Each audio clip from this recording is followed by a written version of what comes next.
Is statement number 7 or 8 for the press from me as a whistleblower that got the mayor's office raided.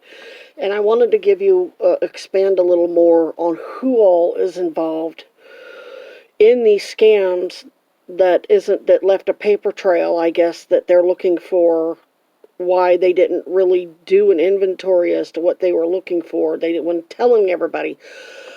Let me rephrase this. Your news articles uh, put a lot of in of what's the word I'm looking for?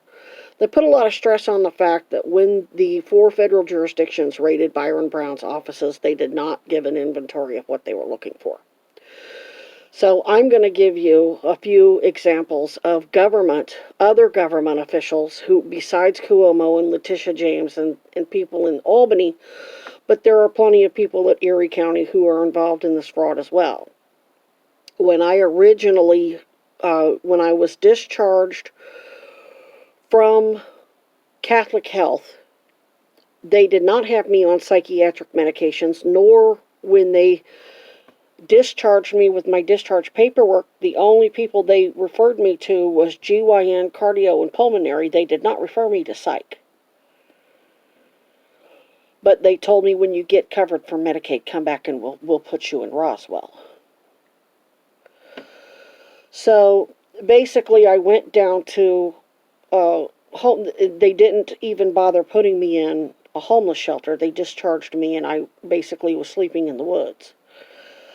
I went down to homeless services at Erie County Social Services, and when you fill out your application for Medicaid, SNAP, homeless services, it asks you, did domestic violence play a role in your need for needing those social services? And I put yes, and I gave a little bit of detail about how I had recorded a nurse practitioner who worked with powerful politicians trying to have an affair with me, who made sure I wasn't getting cancer treatment, and I also implicated my ex-boyfriend, an attorney, in whistleblower retaliation in his own domestic violence and exploitation. So they sent me upstairs to the second floor, where I talked to a lady who ultimately, after speaking with me for a good 45 minutes or an hour, she determined that a shelter wasn't safe for me or the other shelter residents.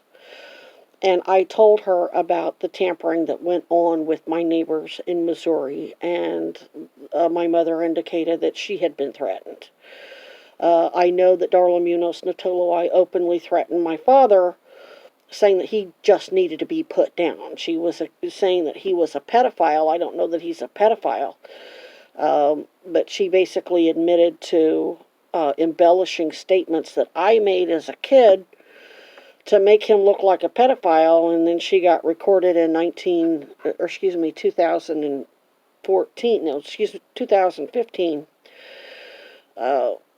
saying, well, he just needs to be put down. Basically, no trial, no charge, no investigation. We just need to kill him.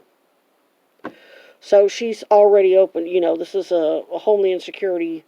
She works for USCIS, Customs and Immigration, which is a division of Homeland Security in Columbia, Missouri.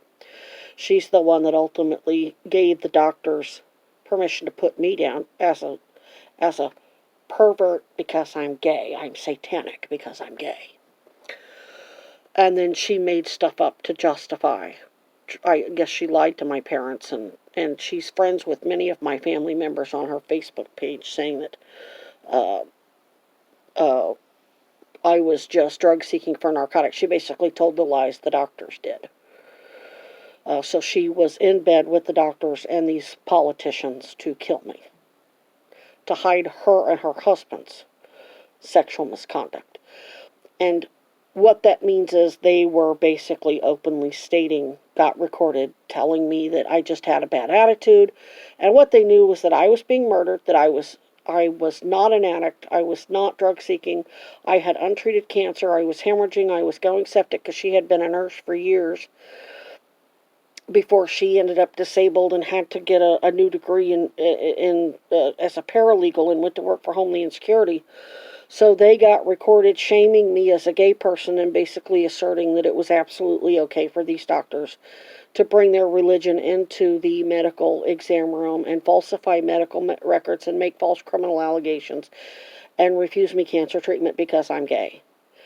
I also recorded them sexually shaming their own 16-year-old disabled son, developmentally disabled son, because he was putting lotion on his elbows.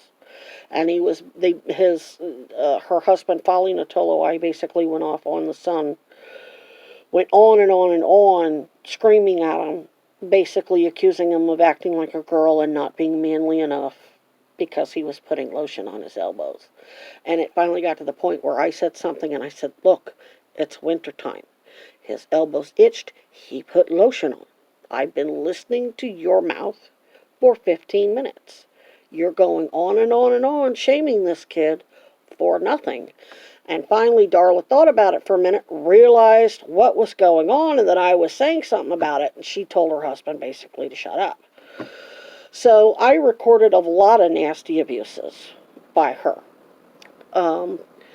And I went over all of this with the lady at the and what Darla's abuse was ultimately domestic violence. She was stalking me. She's got a problem with gays, which usually means you got something wrong with you.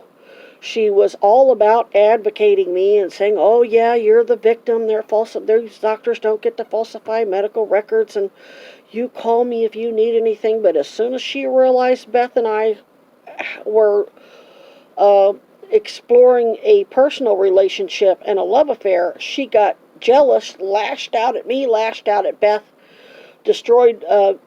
publicly embarrassed Beth, made Beth look like she was feeding me drugs for sex, and then basically made it look like I was just an addict who was using sex to get drugs out of Beth, and it was just a bunch of crap that wasn't happening.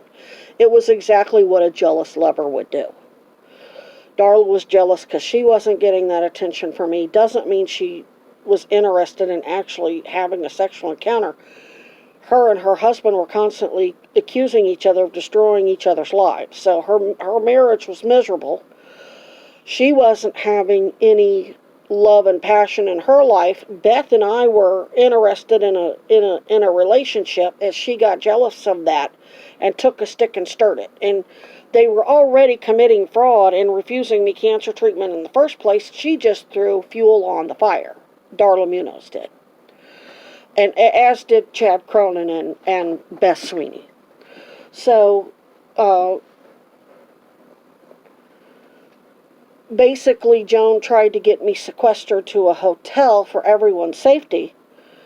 And I knew this, and I knew that if I could flip my roommates into cooperating with our investigation, they could seek counsel and ultimately sue Erie County, the city, and the state for Title IX violence. But unfortunately, my roommates were just too hateful and enjoying the fact that they were getting to murder me as a queer.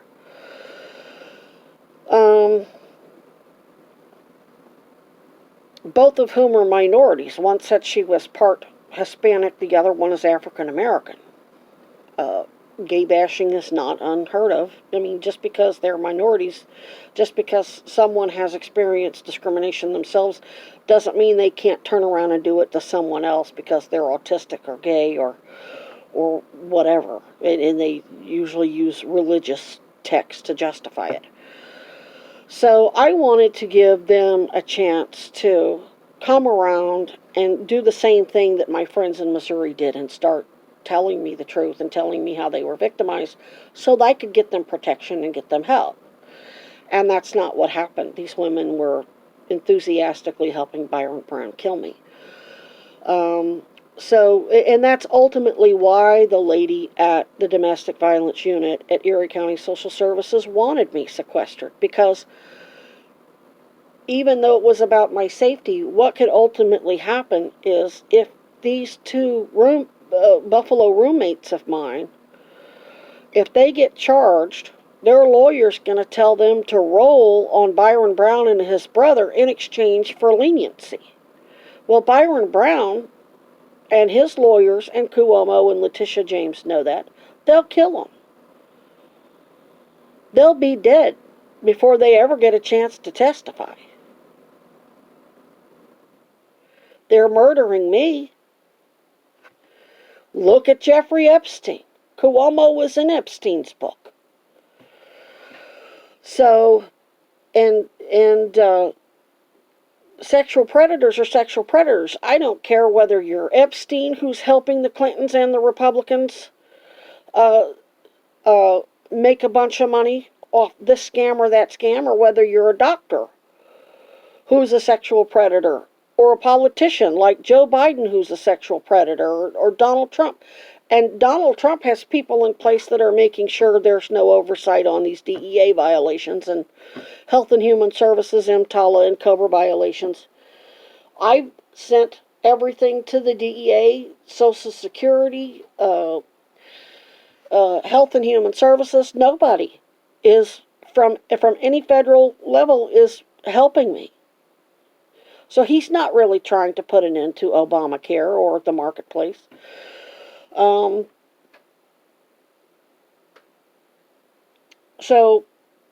and another thing, when I was at ECMC, the county, Erie County, had mental hygiene lawyers. Those mental hygiene lawyers are supposed to advocate for those patients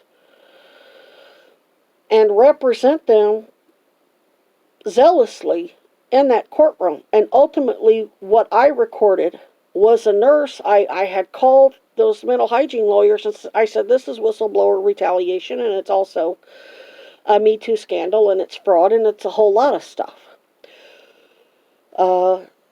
They said they were going to have the head mental hygiene lawyer come up and speak with me. I don't remember what her name was, and they said they'll be there on such and such date. Well, that date rolled around.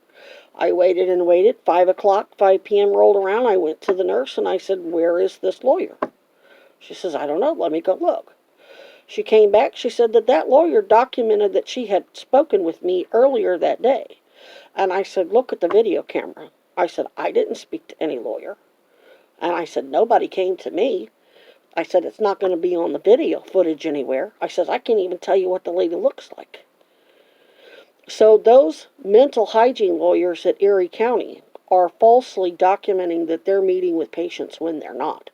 That means they're enabling these patients to be falsely committed at $1,500 and probably closer to $2,000 or $2,500 a day that gets billed to New York Medicaid, Medicare, Department of Defense, or whatever marketplace plan or whatever insurance plan the patient has. And the nurse has told me that she's seen people kept up there for months. I talked to people that were kept up there for months, and nobody was telling them why they were keeping them there.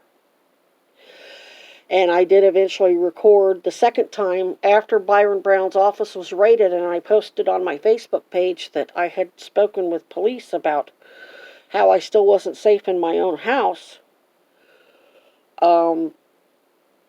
Somebody sent social services to my house to try to find out what I had spoken with the police about and tried to find out what was in that whistleblower lawsuit, the whistleblower claim that I had filed. And then next thing I know, the police are there, and I said, why are you here? And they said, we're doing an involuntary committal to ECMC, and I said, based on what? I've been recording everything. Nothing's going on here that justifies an involuntary psychiatric evaluation. We get to the hospital, nobody's telling, well, we don't have to tell you. Well, yeah, you do, because I'm a Medicaid recipient, and Medicaid has very strict guidelines that you've got to be open threat to yourself or others. I said, I'm terminally ill, I'm dying of sepsis. I just got discharged from an emergency room 2 days ago at Catholic Health. They put me on antibiotics. If they felt I was a threat to myself or someone else, they would have done something. Well, we don't have to tell you, and I'll let the press hear that whole recording. We get to the hospital, the triage nurse looks at the social worker and says, why are you doing an involuntary committal? Well, she's complaining about the government. She just openly confessed to whistleblower retaliation. Complaining about the government does not meet the guidelines for forcing someone into ECMC. So I'm at 14, I'm almost 15 minutes, I gotta stop.